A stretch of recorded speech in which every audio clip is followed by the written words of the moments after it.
நம்முடைய பிதாவாகிய கடவுளிடமிருந்தும் கர்த்தராகிய இயேசு கிறிஸ்துவிடமிருந்தும் இந்த மாலை பொழுதுல உங்கள் யாவருக்கும் கிருபையும் சமாதானமும் பெருகடவது.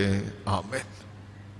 கிறிஸ்துவுக்குள் அன்பான்களே, கடந்த வாரத்திற்கு முந்தின வாரத்தில் நம்முடைய சரீரத்தின் அவயவங்களை ஆண்டவருக்கு ஒப்பு கொடுப்பதை பற்றி நாம் சிந்தித்தோம். முதலாவது நம்முடைய கண்களை கர்த்தருக்கு ஒப்பு கொடுப்பது எப்படி என்பதை பற்றி சிந்தித்தோம். அதனுடைய தொடர்ச்சியாக இந்த நாளில் சிந்திக்கிற வேத பகுதி லூக்கா நற்செய்தி நூல் 21ஆம் அதிகாரம் 28ஆம் வசனம். இவைகள் சம்பவிக்க தொடங்கும் போது உங்கள் மீட்பு சமீபித்ததென்று நீங்கள் நிமிர்ந்து பார்த்து உங்கள் தலைகளை உயர்த்துங்கள் என்றார். ஜெபிப்போம். நல்ல கர்த்தாவே, இந்த அருமையான மாலை பொழுதுல இந்த மத்திபவார ஆராதனையில எங்களை கூட்டி சேர்த்து மீண்டும் ஒரு ஆவிக்குரிய சத்தியத்தினால் எங்களை நிறைவாக்க சித்தம் கொண்டதற்காக ஸ்தோத்திரம். இந்த நாளிலும் ஆவியானவர் எங்களோடு பகிர்ந்து கொள்ளுகிற திருவசன ஆவியும் ஜீவனுமாக இருக்கிறபடியால் இந்த சத்தியங்களை உணர்வுள்ள இருதயத்தில் கேட்கவும் கீழ்ப்படியவும், இந்த வசனத்தின் வெளிச்சத்திலே புதிய தீர்மானங்களை எடுத்து எங்கள் ஜீவியத்தை காத்து கொள்ளவும் ஆவியானவர் எங்களை பலப்படுத்த வேண்டும் என்று செபிக்கிறோம். எங்களை தாழ்த்தி ஒப்பு கொடுக்கிறோம். இயேசுவின் நாமத்தில் பிதாவே, ஆமென். கண்ணானது சரீரத்தினுடைய விளக்கு என்று நாம் சிந்தித்தோம். ஒரு மனுஷனுடைய கண் தெளிவாக இருந்தால் அவனுடைய சரீரம் வெளிச்சமாக இருக்கும் என்று கடந்த வாரத்திற்கு முந்தின வாரம் நாம் தியானித்தோம். கண்ணினுடைய வேலை என்ன? பார்ப்பது. கண்ணிருக்கிறவர்கள் பார்க்க வேண்டும். கண்ணிருந்தும் பார்வை இல்லாமல் போனால் அந்த கண்களினால பிரயோஜனமும் இல்லை, அந்த கண்ணுக்கு வேலையும் இல்லை. கண்கள் பார்க்கணும். நீ என்னை ஏன் பார்த்தேன் என்று ஒருவர் கேட்டால் கண் இருக்கிறது பார்த்தேன் என்று தான் சொல்லும். வேதம் சொல்லுகிறது 3 விதமான பார்வை இருக்கிறதா. மருத்துவர்கள் 2 விதமான பார்வை இருப்பதாக சொல்லுகிறார்கள். என்ன பார்வை? தூர பார்வை, கிட்ட பார்வை. ஐசைட்டு குறைஞ்சி கண் மருத்துவர்களிடத்துல போனால் கேட்கிறாங்க, தூர பார்வையா கிட்ட பார்வையா, இல்ல வெள்ளெழுத்தா? தூர பார்வை என்றால் தூரத்தில் இருக்கிற பொருட்கள் மட்டும் தெரியும், கிட்ட இருக்கிறது தெரியாது. பார்வை என்றால் கிட்ட இருக்கிற பொருட்கள் தெரியும், தூர இருக்கிற பார்வை தெரியாது. ஆகையினால் ஒரு வயதுக்கு மேல கண்ணாடி போட போனா என்ன செய்கிறார்கள்? தூர பார்வைக்கும் கிட்ட பார்வைக்கும் சரிசமமாக கண்ணாடி தருகிறார்கள். அப்பந்தான் தெரியும். சிலருக்கு கண்ணாடியை தருவாங்க, கிட்ட இருக்கிறது ஒண்ணுமே தெரியாது, தூரத்துல நல்லா தெரியுது டாக்டர்னு சொல்லுவாங்க. ஒரு ஆவிக்குரிய மனுஷனுக்கு 3 பார்வை இருக்கிறதா. முதல் பார்வை குனிந்த பார்வை, தாழ்ந்த பார்வை. 2வது பார்வை நிமிர்ந்த பார்வை, நேரான பார்வை, தூர பார்வை. 3வது பார்வை உயர்ந்த பார்வை, உன்னத பார்வை. வேத புத்தகம் சொல்லுகிறது ஒரு மனுஷனுக்கு 3 பார்வை இருக்கிறது. முதலாவது பார்வை என்ன பார்வையா? குனிந்த பார்வை. இயேசுநாதர் ஜபாலயத்தில் போன போது ஒரு அம்மா கூனியாக இருந்தார்கள். அவர்கள் தலை கூனி குறுகினதினால அவங்க கீழே மாத்திரம்தான் பார்க்க முடியும், மேல பார்க்க முடியல. லூக்கா நற்செய்தி நூல் 13ஆம் அதிகாரம் 12-13 வசனங்களிலே நான் வாசிக்கிறோம். ஒரு அசுத்த ஆவி அந்த அம்மாவை பிடித்திருந்ததுனால அவங்க குறுகி போனாங்க, கூனி போனாங்க. நிமிர்ந்தும் பார்க்க முடியாது, மேலையும் பார்க்க முடியாது. அந்த அளவுக்கு அவர்கள் கூனி குறுகி போனார்கள். வேதம் சொல்லுகிறது, லேவியர் 26ஆம் அதிகாரம் 13ஆம் வசனம் சொல்லுகிறது, எகிப்தியருக்கு அடிமைகளாயிராதபடி உங்களை புறப்பட பண்ணி உங்கள் நுகத்தடிகளை முறித்து நிமிர்ந்து நடக்க பண்ணின உங்கள் கடவுள். இஸ்ரவேல் மக்கள் எகிப்து தேசத்தின் அடிமைத்தனத்தில் இருந்தபோது அவர்கள் அடிமைகள் என்ற நுகம் அவர்கள் தலையில சுமத்தப்பட்டிருந்தது.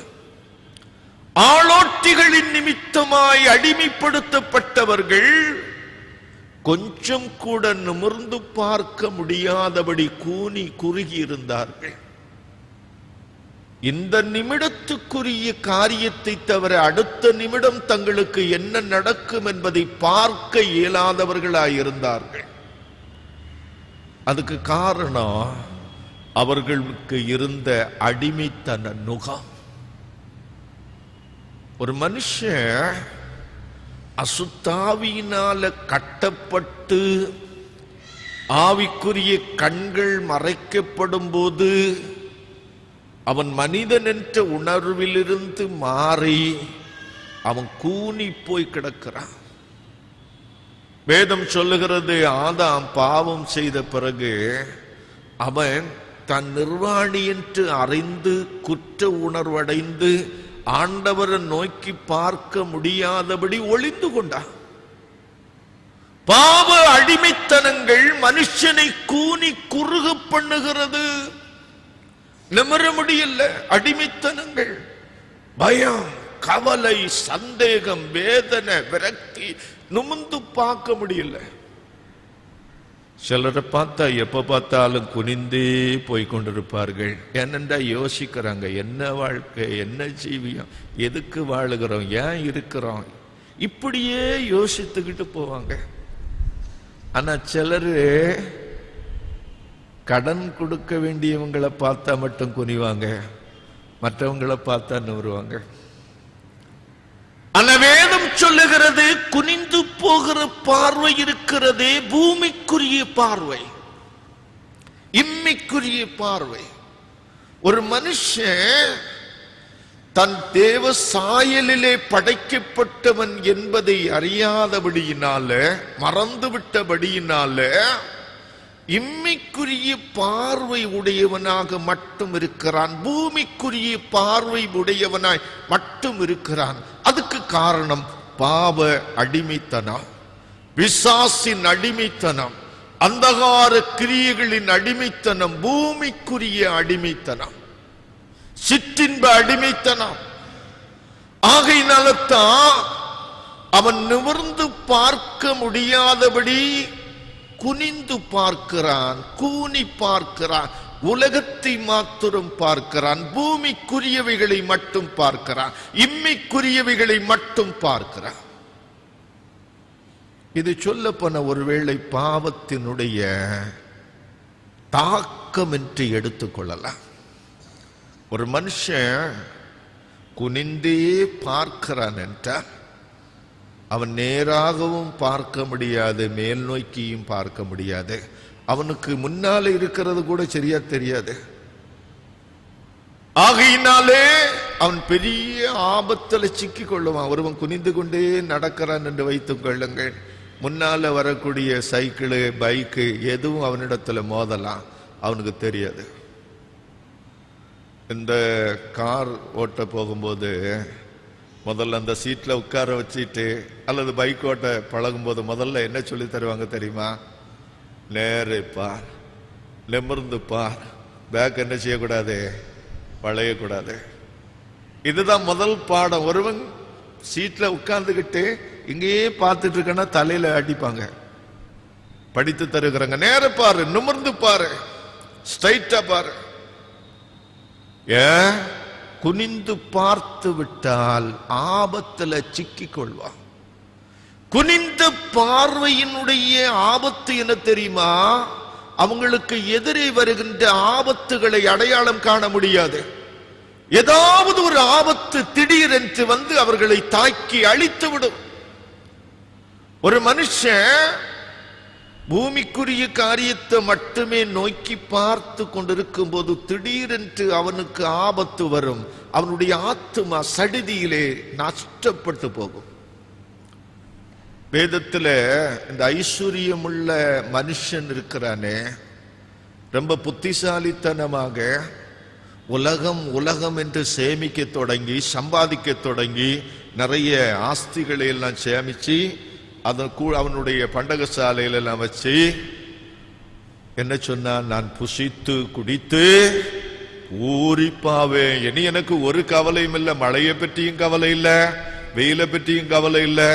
என் ஆத்துமாவே உனக்காக அநேக வருஷங்களுக்கு அநேகம் சம்பாதித்திருக்கிற. அவனுக்கு வேற ஒன்றும் தெரியாது. நேரையும் பார்க்கல, மேலையும் பார்க்கல. அவனுக்கு பார்வை குனிந்த பார்வை. எனக்கு பணம், எனக்கு சொத்து, எனக்கு பொருள், எனக்கு தானியம், எனக்கு பண்டகசாலை என்று நினைத்தான். ஆண்டவர் சொன்னார், எப்பா மேல நோக்கி பாரு, நிமிர்ந்து பாரு. இன்றைய தினத்தை பற்றி கவலைப்பட்டு கொண்டிருக்கிறாயே, நாளைய தினத்துல நீ இருப்பியா? இன்றைக்கு ராத்திரி உன் ஜீவன் உன்னை விட்டு எடுத்துக் கொள்ளப்படும். நீ என்ன நினைக்கிற? நிறைய பணமும் பொருளும் எல்லாம் சேர்த்து வச்சுக்கிட்டு நல்லா சாப்பிடலாம்னு நினைக்கிற. ஆனா எனக்கு கணக்குப்படி இன்னைக்கு ராத்திரி உனக்கு கணக்கு முடிஞ்சு, நாளை காலையில நீ கிடையாது. உனக்கு தெரியுமா? இதுதான் பூமிக்குரிய பார்வை, குனிந்த பார்வை உடையவர்களுக்கு ஏற்படுகிற ஆபத்து.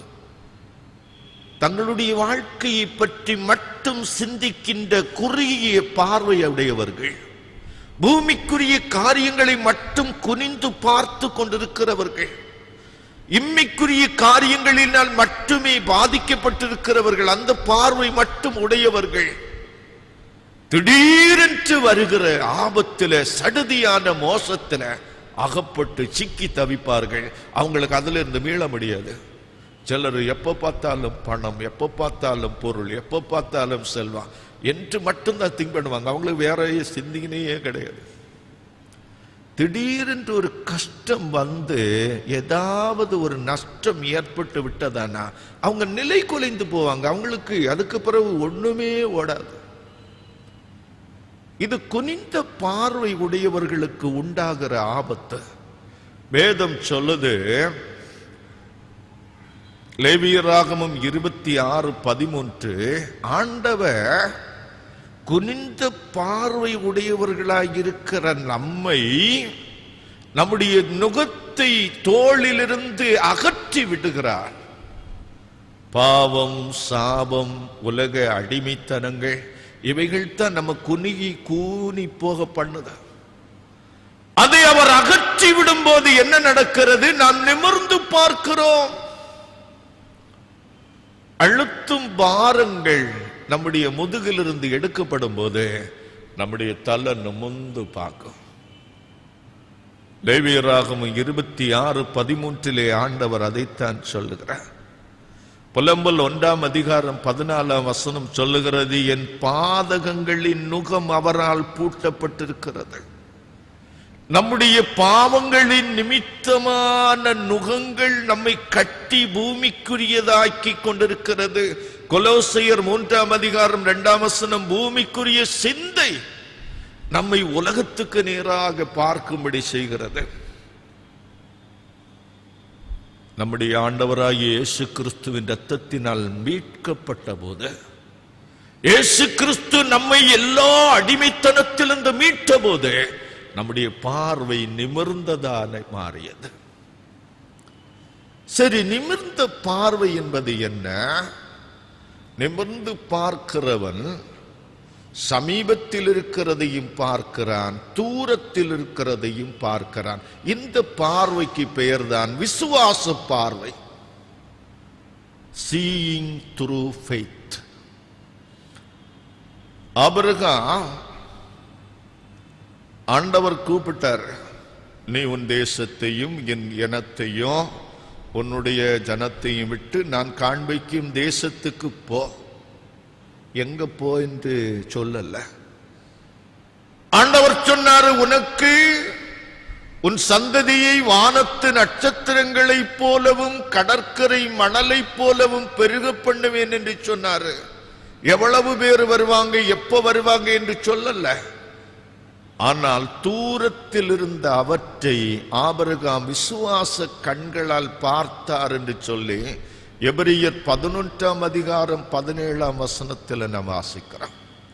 ஆபிரகாம் தன் மகனை பலி கொடுத்த போது தூரத்திலே தனக்கு லட்சக்கணக்கான பிள்ளைகள் இருப்பதை பார்த்தார், விசுவாசத்தில் பார்த்தார். எபிரியர் 11ஆம் அதிகாரம் 27ஆம் வசனத்தில் மோசே பார்வோனுடைய வீட்டிலிருந்து வெளியே வரும்போது அவனுக்கு மனசுல ஒரு எண்ணம் இருந்திருக்கும், நான் இங்க செல்வ செழிப்புல தங்க கரண்டியில தங்க பாத்திரத்துல சாப்பிடுகிறேன், இனி இதை விட்டு போன வனாந்தரத்துல இந்த அடிமைகளோட நான் கிடந்து கஷ்டப்படணும், எது நல்லது? பார்வோனின் மகன் என்று சொல்லி, பார்வோனின் மகளுடைய குமாரன் என்று சொல்லி, இளவரசன் என்று சொல்லி எகிப்தின் இன்பங்களை அனுபவிக்கிறதா? இல்ல, இஸ்ரவேல் ஜனங்களோடு வனாந்தரத்தில் துன்பப்படுகிறதா? அவன் குனிந்த பார்வை உள்ளவனா இருந்திருந்தா என்ன செய்வான்? பார்வனுடைய அரண்மனையில முடங்கி கிடந்திருப்பான். அவனுக்கு தூர பார்வை இருந்தது. என்ன தெரியுமா? வாக்குத்தத்தம் பண்ணப்பட்ட தேசத்தில் போவதை தூரத்தில் பார்த்து சிற்றின்பத்தை அனுபவித்து எகிப்தின் பார்வோனின் அரண்மனையில கிடப்பதை விடவும் கர்த்தருடைய ஜனங்களோடு துன்பப்படுதலை தெரிந்து கொண்டான். அவன் எதிர்நோக்கி வருகிற விடுதலையை, வாக்குத்தத்தம் பண்ண தேசத்தை தூர பார்வையிலே கண்டான், விசுவாசத்திலே கண்டான். ஆகையினால் அதற்காக அனித்தியமான பாவ சந்தோஷங்களை எல்லாவற்றையும் வெறுத்து தள்ளினான். விசுவாசிக்கு இருக்க வேண்டிய பார்வை இன்றைக்குரிய பார்வை அல்ல, தூரத்தில் இருக்கிற பார்வை. நாளைய தினத்தில் 40 வருஷத்துக்கு பின்னால வருகிற பார்வை கர்த்தருடைய வசனத்தினாலும் வாக்குத்தத்தத்தினாலும் இருதயத்தில் உண்டாகிற விசுவாச பார்வை, பரிசுத்த ஆவியானவருடைய பலத்தினாலே உண்டாகிற பார்வை. 2 பேதுரு 3ஆம் அதிகாரம் 7 முதல் 10 வரையிலும் உள்ள வசனங்களிலே அப்போஸ்தலனாகிய பேதுரு சொல்லுகிறார், ஒரு விசுவாசி இந்த உலகத்தை இந்த தன்மையிலே பார்க்கிறதில்ல, இப்போது இருக்கிற வானமும் இப்போது பார்க்கிற பூமியும் ஒரு நாள் வெந்து அழிந்து சாம்பலாய் போகும், புதிய வானமும் புதிய பூமியும் உண்டாகும். அந்த வானத்தையும் அந்த பூமியைத்தான் விசுவாசி தன் கண்களால் பார்க்கிறான். உலகத்தின் இச்சைகளையும் உலகத்தின் இன்பங்களையும் வேஷத்தையும் கண்டு அவன் ஏமாற மாட்டான். மாறாக புதிய வானமும் புதிய பார்வையும் பூமியும் அவன் கண்களுக்கு முன்னால தெரியும். கர்த்தருடைய வார்த்தையின்படி, ஆண்டவருடைய வாக்குத்தத்தத்தின்படி நிறைவேற போகிற அந்த காரியத்தை அவன் விசுவாச கண்களால பார்க்கிறான். ஆகையினால் அவனுக்கு எந்த விதமான பதட்டமும் இல்லை. சமீபத்தில் பார்க்கிற சம்பவங்கள் அவனுடைய மனதுக்கு அச்சுறுத்தலை தருவதில்லை. இப்ப பூமியில நடக்கிற இந்த சம்பவங்கள் அவனுடைய விசுவாசத்தை கெடுப்பதில்லை. ஏனென்றால் அவனுடைய பார்வை தூர பார்வையா இருக்கிறது. இயேசு கிறிஸ்துவின் மூலமாக புதிய தரிசனங்கள், புதிய காட்சிகள் ஒரு விசுவாசியினுடைய ஜீவியத்திலே ஒவ்வொரு நாளும் உண்டாகிறது. அந்த புதிய பார்வை, தூர பார்வை அவனை ஒவ்வொரு நாளும் உற்சாகத்தோடு நடத்துகிறது. அவன் எந்த இடத்திலும் நிற்க மாட்டான், எந்த இடத்திலும் சோர்வடைய மாட்டான், எந்த இடத்திலும் தயங்கி போக மாட்டான், எந்த துன்பத்தை கண்டு அவன் துவண்டு விட மாட்டான். ஏனென்றால் அவனுடைய பார்வை தூர பார்வை. ஆண்டவர் சொல்லி இருக்கிறார், அது நடக்கும். ஆண்டவர் இப்படி சொல்லி இருக்கிறார், அது நடக்கும். அதுதான் அவனுடைய சிந்தனை. அதுதான் அவனுடைய பார்வை. ஒரு விசுவாசிக்கு தூர பார்வை இருக்கணுமா? லூக்கா நற்செய்தி நூல் 21 அதிகாரம் 28 வசனத்தில் இயேசுநாதர் சொல்லுகிறாரு, இவைகள் சம்பவிக்க நடக்கும்போது உங்கள் மீட்பு சமீபத்தது என்று நீங்கள் நிமிர்ந்து பாருங்கள். இந்த பூமியில யுத்தங்களும் கொள்ளைகளும் பூகம்பங்களும் மத மோதல்களும் இரத்த சாட்சிகளும் அதிகரிக்கும் போது உலகத்து மக்கள் பயப்படுவாங்க. ஐயோ ஐயோ என்று சொல்வார்கள். கர்த்தருடைய பிள்ளைகள் சொல்லுவாங்க, நம்ம ரட்சிப்பு சமீபித்து வந்து விட்டது என்று தலைகளை நிமிர்ந்து பார்ப்பார்கள். அதோடு மாத்திரமல்ல, ஆண்டவர் சொல்லுகிறாரு, உங்கள் தலைகளை உயர்த்துங்கள். அதுதான் உயர்ந்த பார்வை. மூன்றாவது பார்வை உயர்ந்த பார்வை, அதாவது பரத்தை நோக்கிய பார்வை. கர்த்தருடைய பிள்ளைகள் தங்களுக்கு நெருக்கடிகள் வரும்போது அவர்கள் குனிந்தும் பார்க்க மாட்டார்கள், நிமிர்ந்தும் பார்க்க மாட்டார்கள், உயர்ந்து பார்ப்பார்கள். இயேசு கிறிஸ்து 5 அப்பத்தையும் 2 மீனையும் கொண்டு 5000 பேரை போஷிக்கிறதுக்கு முன்னால அப்பத்தை கைகளில் எடுத்து என்ன செய்தார்? வானத்தை நோக்கி பார்த்தார். ஸ்தேவான் கல்லெறிந்து கொல்லப்படும் போது அந்த கற்கள் அவனுடைய சரீரத்தை உடைத்து நொறுக்கி அவன் இரத்த வெள்ளத்தில் சாய்வு முன்னால கண்களை வானத்துக்கு நேராக ஏறெடுத்து பார்த்தான். கர்த்தருடைய பிள்ளைகள் பூமியில் இருக்கும் போது உயர்ந்த பார்வை உள்ளவர்களாயிருக்கணும். ஏன் தெரியுமா? நம்முடைய குடியிருப்பு எங்க இருக்கு? பரலோகத்தில் இருக்கிறது. அங்கிருந்து கர்த்தராகிய இயேசு கிறிஸ்து வருகின்ற நாளை நாம் எதிர்நோக்கி இருக்கிறோம். எபிரேயர் 12 அதிகாரம் 1 வசனம் சொல்லுது, மேகம் போன்ற இத்தனை திரளான சாட்சிகள் நம்மை சூழ்ந்திருக்க,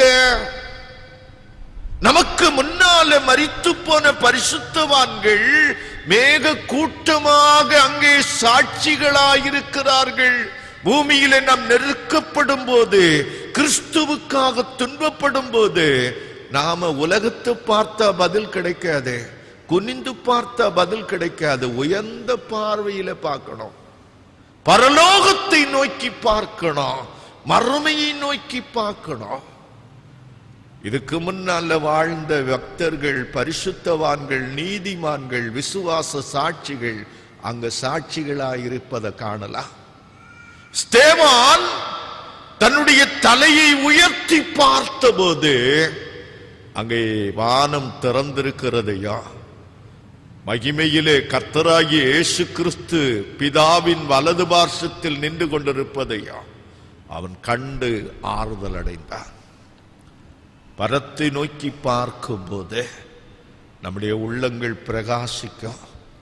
சங்கீதக்காரர் சொல்ல, அவர்கள் அவரை நோக்கி பார்த்து பிரகாசம் அடைந்தார்கள்.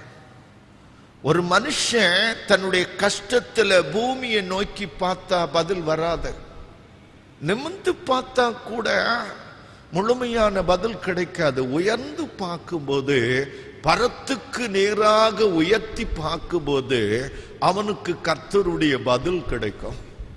அதனால தான் 121 சங்கீதத்தில் சங்கீதக்காரன் சொல்லுகிறார், எனக்கு ஒத்தாசை வரும் பர்வதத்துக்கு நேராக என் கண்களை ஏறெடுத்து பார்க்கிறேன், உயர்த்தி பார்க்கிறேன்.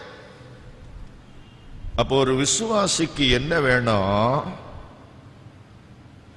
குனிந்த பார்வை இருக்கக்கூடாது, நிமிர்ந்த பார்வை இருக்கணும். அதாவது தூர பார்வை, விசுவாச பார்வை இருக்கணும். அதோடு உயர்ந்த பார்வை இருக்கணும், மேல் நோக்கிய பார்வை இருக்கணும். இது எப்ப இருக்கணும்? இயேசு கிறிஸ்து லூக்கா 21:28 சொல்லுகிறாரு, இந்த பூமியில நாம் வாழும் போது, நெருக்கடிகளை உபத்திரவங்களை காணும் போது இயேசுவின் வார்த்தை நிறைவேறுகிறது என்பதை கண்ட நம்முடைய விசுவாசத்தை அகலத் திறந்த விசுவாச கண்களை திறந்து தூரத்தில் பாருங்க. இன்றைக்கு இருக்கிற இந்த காட்சி அல்ல, நாளைக்கு இதை விட காட்சி மாறும். 4 வருடங்களுக்கு பிறகு உலகத்தினுடைய காட்சி இதைவிட ரொம்ப மாற்றமா இருக்கும். ஆனா தூரத்திலே கர்த்தராகிய இயேசு கிறிஸ்து பூமிக்கு வருவதற்கு அவருடைய வருகை ஆயத்தமா இருக்கிறத விசுவாச கண்கள் காட்டும். அதோடு நின்றுவிடக்கூடாது. நிமிர்ந்த பார்வை மட்டும் போதாது. வேதம் சொல்லுது, உங்கள் தலைகளை உயர்த்தி பாருங்கள். ஆண்டவருக்காக வாழ்வதற்கு, ஆண்டவருக்காக பாடுகளை சகிப்பதற்கு, ஆண்டவருக்காக துணிந்து நிற்பதற்கு மேல் நோக்கிய பார்வையும் அவசியம். இந்த பார்வையில நாம் வாழ்ந்து வெற்றி உள்ள கிறிஸ்தவ மக்களை வாழ தூய ஆவியானவர் நமக்கு ஆற்றலையும் பலனையும் தந்து, ஆமென். எல்லா புத்திக்கு மேலான தெய்வ சமாதானம் உங்கள் இருதயங்களையும் சிந்தனைகளையும் கிறிஸ்து இயேசுவுக்குள் பலப்படுத்தி காப்பதாக. ஆமென்.